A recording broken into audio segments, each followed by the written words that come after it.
every Saturday. Local chefs create savory and artistic dishes for you to enjoy making in your own home. So add a new recipe to your collection that is sure to be a family favorite here at Scenic Vantage Point.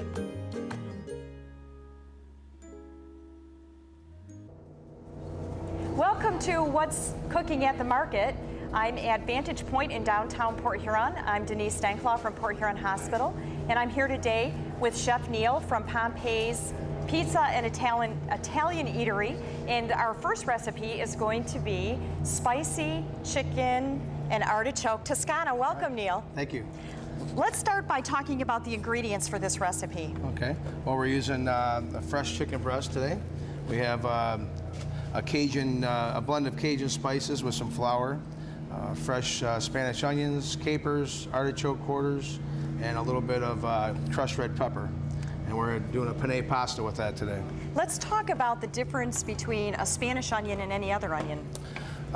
There's literally, a dozen varieties of onion, from green onion to Spanish and red onion. You get hotter flavors with different onions.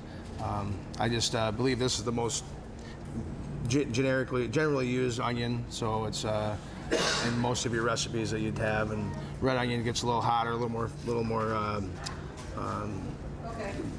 stronger flavor. You see that more in salads and stuff like that. So we just chose this one today, and that's what we do for this recipe. Let's talk about capers, because I think there are a lot of people that are at restaurants and they see capers on the recipe or the menu, and they're wondering what they are. Yeah. Sometimes you'll see it when you have gravel lox with salmon. You'll do that with a little red onion. It's actually a nut off of an Italian tree.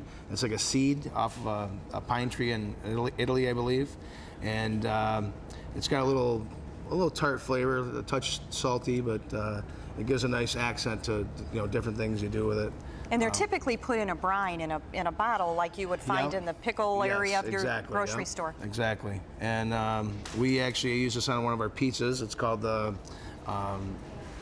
Tuscan, and it has olive oil, ricotta cheese, capers, spinach, garlic.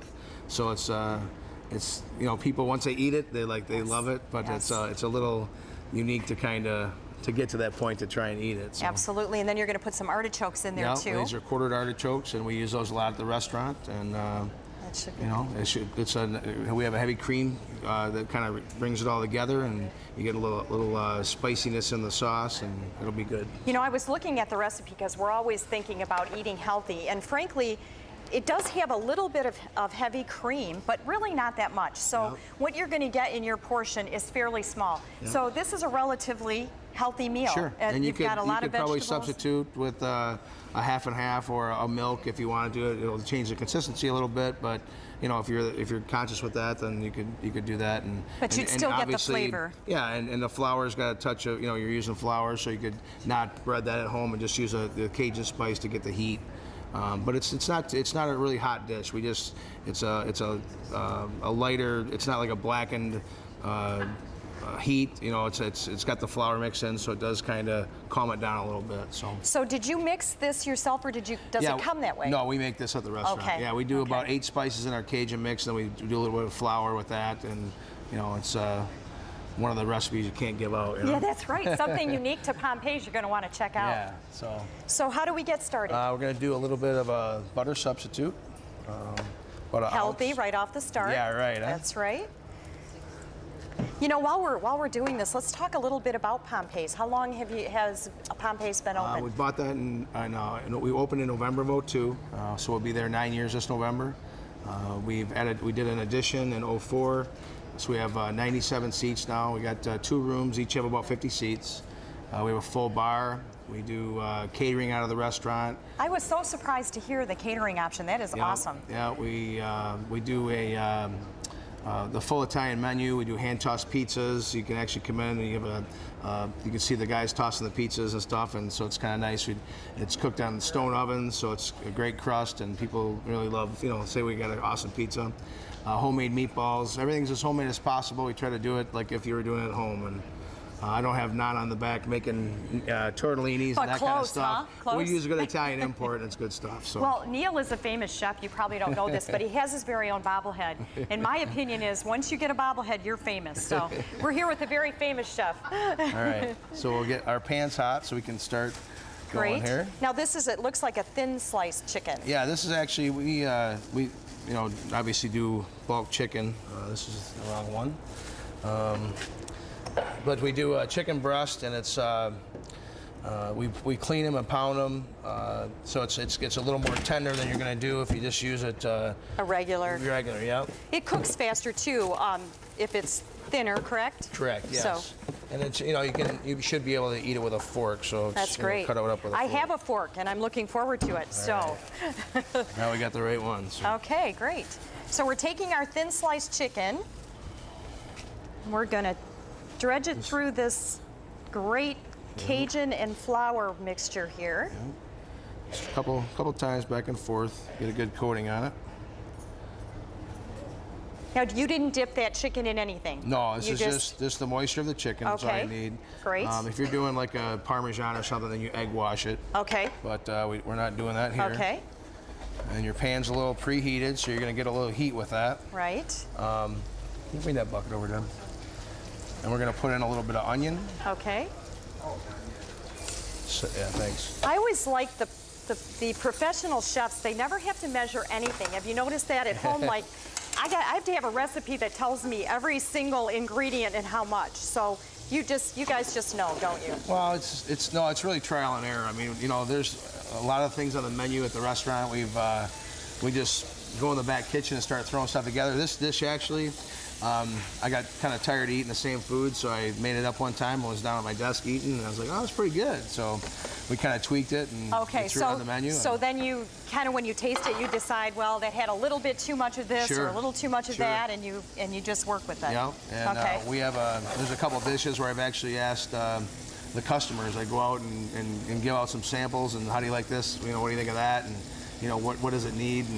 And actually, shellfish I can't eat. So I have to get, I can guess to a certain point, and I have to have everybody else try it. And that's a great way to find out what people like. Yeah. Take it out and have them sample? That's because you're, you know, it's not like you're, you know, buying a bottle of water that you might not drink for a month. It's, you know, you're getting critiqued right away. And, absolutely. And so you have to have So our audience is going to want to come down to the restaurant. You know, hope so, just on the chance that you might get a new taste of something. That'll be great. Yeah, we try to be unique. There's a lot of things on the menu that you won't see everywhere else. We do a stuffed portobello that normally is a chicken or a spinach and artichoke stuffing. Well, we had that for a few years. My wife was like, you know, let's think of something new. So I went in the back and we got about eight different vegetables, some unique seasonings and spices to it, and we call it the hot garden stuff or hot salad stuffed portobello. So sounds awesome. Yeah. You know, while we're talking about all these vegetables, there's a farmers market that's here at Vantage Point on Tuesdays and Saturdays from 8 a.m. to 2 p.m. And you can buy a lot of the vegetables that we were talking about here. We hope you'll come out and support the farmers market and Pompeii's. And this sautés up for, you know, this is like about a medium heat. We try to work with a medium heat on a lot of our stuff.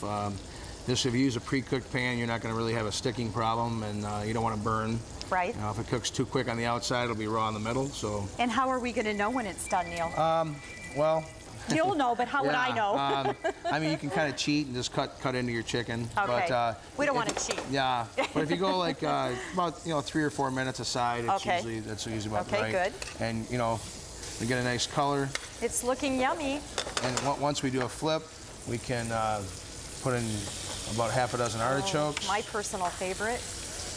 And about a tablespoon of capers. Awesome.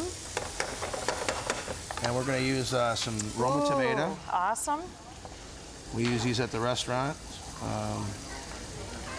I'm also amazed at the chefs and the sharp knives they use, and they don't seem to cut their fingers. Well, that's good. It happens. It's impressive. Yeah, it happens. I'm sure. And we're just going to do a dice. So kind of a medium dice.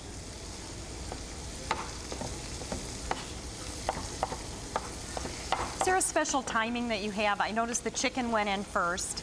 and then the onion, and then the artichoke. Exactly. It's probably because of the timing. Yeah, everything takes, you know, Little bit different. different, Yeah, right. your tomato, you're just kind of going to heat that.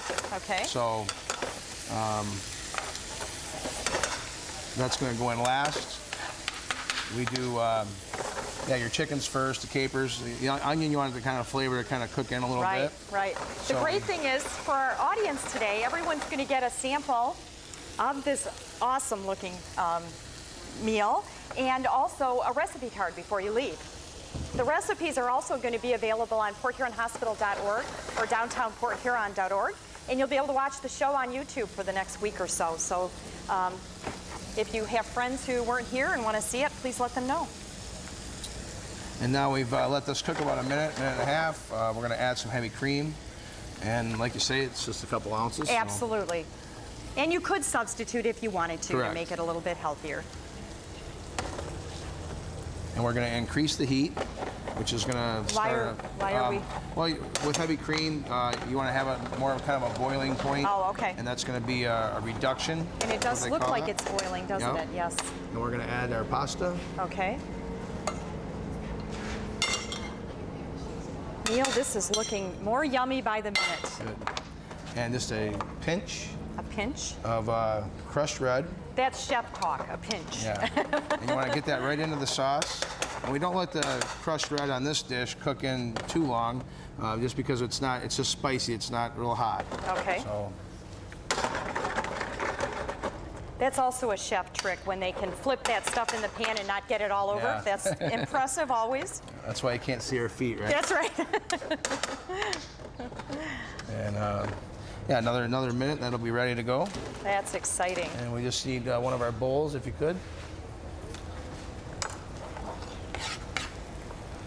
My mouth is watering. I can hardly wait. Thank you very much.